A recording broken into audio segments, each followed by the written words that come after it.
I think that Reverend Warnock is going to win. What Really? we are watching play out in Georgia is that people are disgusted by her attempt to buy an election, to pretend to be someone she is not, or maybe reveal who she has always been. You're going to read, well, he might make it to the top two, but Democrats lose runoffs. We got to remember, we were losing runoffs when Republicans outnumbered us. Of course we were losing. And before then, Democrats won all of the runoffs because Democrats controlled everything for 130 years. So there is proof that we at one point won runoffs. We are now returning to that point.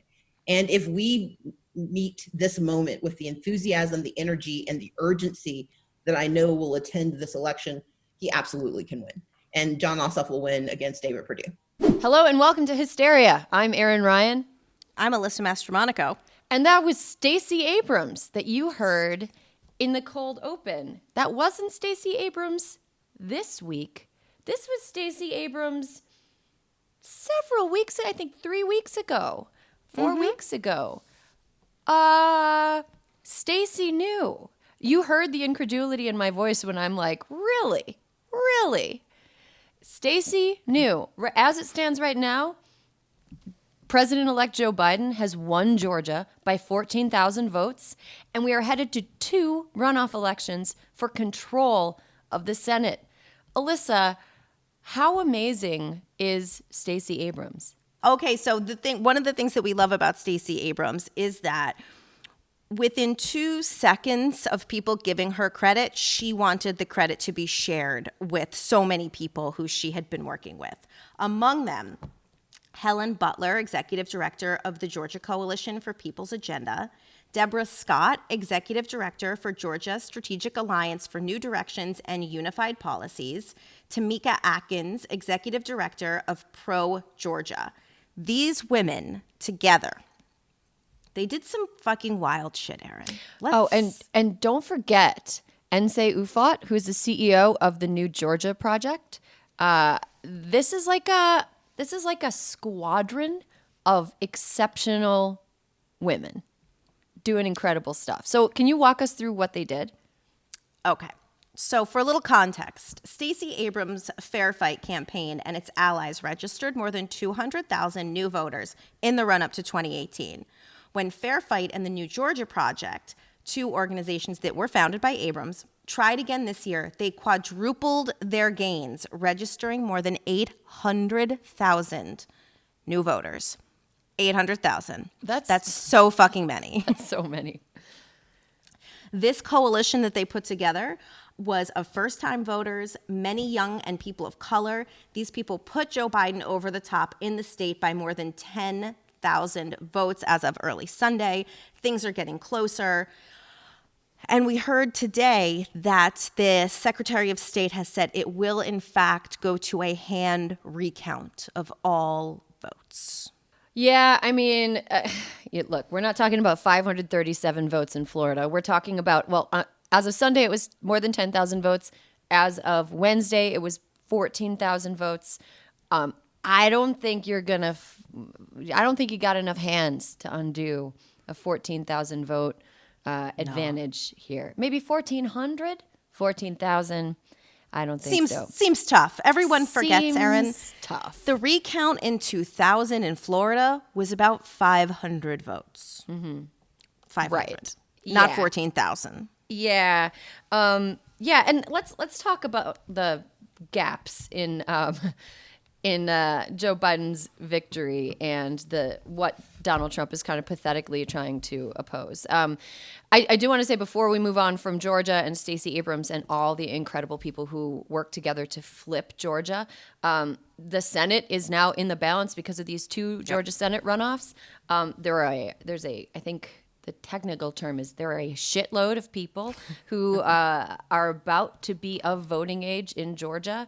And if you register to vote by, I believe, December 7th, if you're one of those people, you will be able to vote in the runoff. So you gotta register to vote, Georgia. The 2 senators, David Perdue and Kelly Loeffler, are truly repugnant human beings. Repugnant. And they bad people. Yeah, just straight up. Just bad people. It's not even like, they're not even like John Boehner style, like affable with bad politics. They're just gross. Two gross people. Georgia is a state full of good people. You don't deserve to be represented by two gross senators. And let us not forget that the reason half of America even knows who the fuck David Perdue is because he ditched his debate and went to a Trump rally and purposefully mispronounced Kamala's name. And by Kamala, I mean Vice President-elect of the United States of America, repeatedly because he thought it was funny. So fuck that guy. Absolutely, fuck that guy. Let's talk about and I'm using the most sarcastic of air quotes here, contested nature of Joe Biden's victory. And the only person that's really contesting Joe Biden's victory are Donald Trump and the people, the bacterial people who live inside Donald Trump's asshole. Donald Trump lost the popular vote by 5 million votes. Joe Biden got 5 million more votes than Donald Trump, but we don't determine who wins by popular vote, because if we did, we would have had a President Gore President Gore and a President Hillary Clinton. So, we use the Electoral College because our system was designed to appease the whims of white slaveholders. So even under that unfair, ridiculous system, Joe Biden is on track to win more than 300 votes in the Electoral College, which is one Pennsylvania plus one Wisconsin more than he needed to win. He's a comfortable victory. In the states that put him over the top, Joe Biden is leading as of Wednesday by around 45,000 votes in Pennsylvania, 12,800 in Arizona, like we mentioned, 14,000 in Georgia, about 36,700 in Nevada, more than 20,000 votes in Wisconsin, and 148,000 votes in Michigan. So, Alyssa, what does Donald Trump think he's accomplishing by filing all these lawsuits, and why does he think he can? What's he doing? So, look, we didn't expect any better of him. I mean, we didn't think he was going to wake up, lose, and be like, yeah, this makes sense. I'm cool with this. The craziest thing about his filing of lawsuits is that they're actually devoid of any facts whatsoever.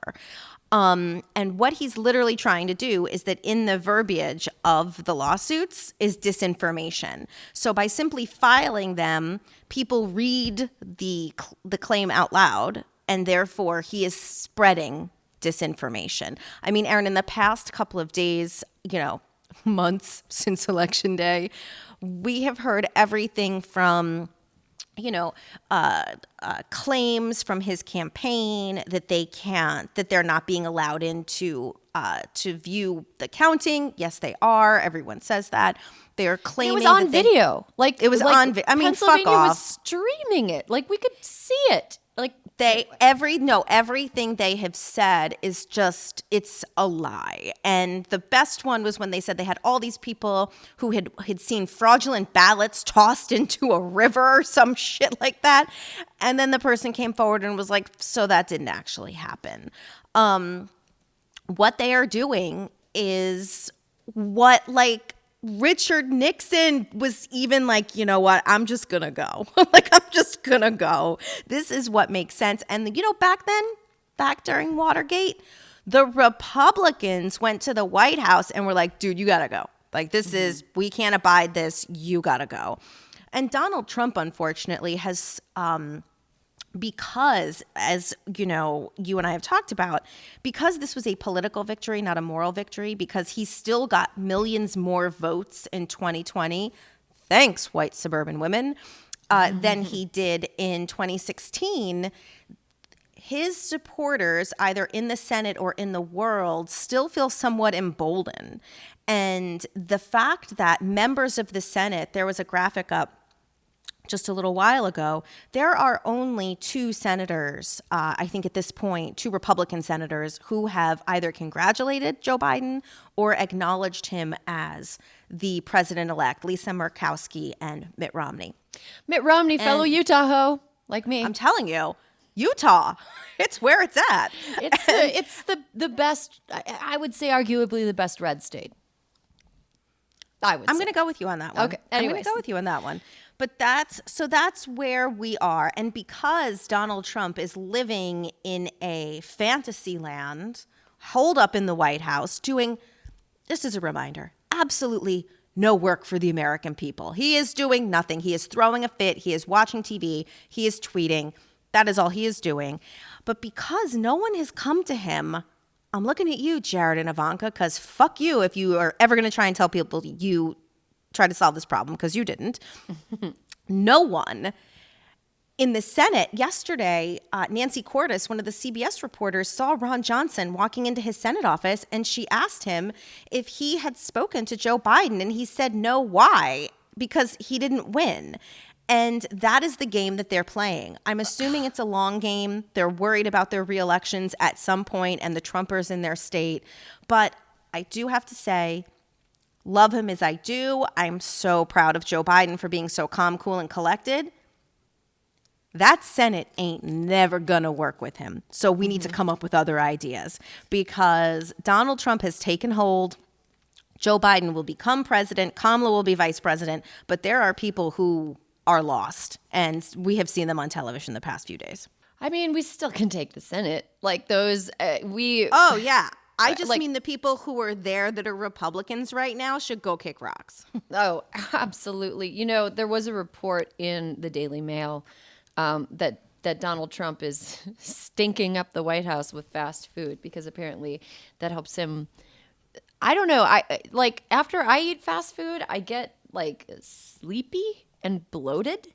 Yes. And that's not really me. That's not like breakfast of champions for me. If I'm trying to be sharp, I got to feed my body with stuff that is like good for me. Instead of just eating garbage is when I'm drowning my sorrows. When I'm like trying to live to fight another day, you better believe I'm shoving my mouth full of kale. You know what is so delightful about that story is that it really doubles down on how fucking stupid they are. Because he's eating all of this fast food. Apparently others in the West Wing are also eating this fast food. And certain others in the West Wing are trying to mask the scent with rose candles. Get an ozone machine. Fucking rose candles only make shit worse. What is wrong with you? They're not smart in any way, shape, or form. Not even a little. Even like eucalyptus. Let me suggest eucalyptus. That's a open smell a window. Rose candles will only make it worse. Yeah, Popeye and rose candles. Oh. You know that Trump people listen to us, and they're gonna go into the Oval Office and be like, "Have you thought about a candle collaboration with Popeyes and Popeye Rose Candle?" It'll be a big seller on the MAGA website.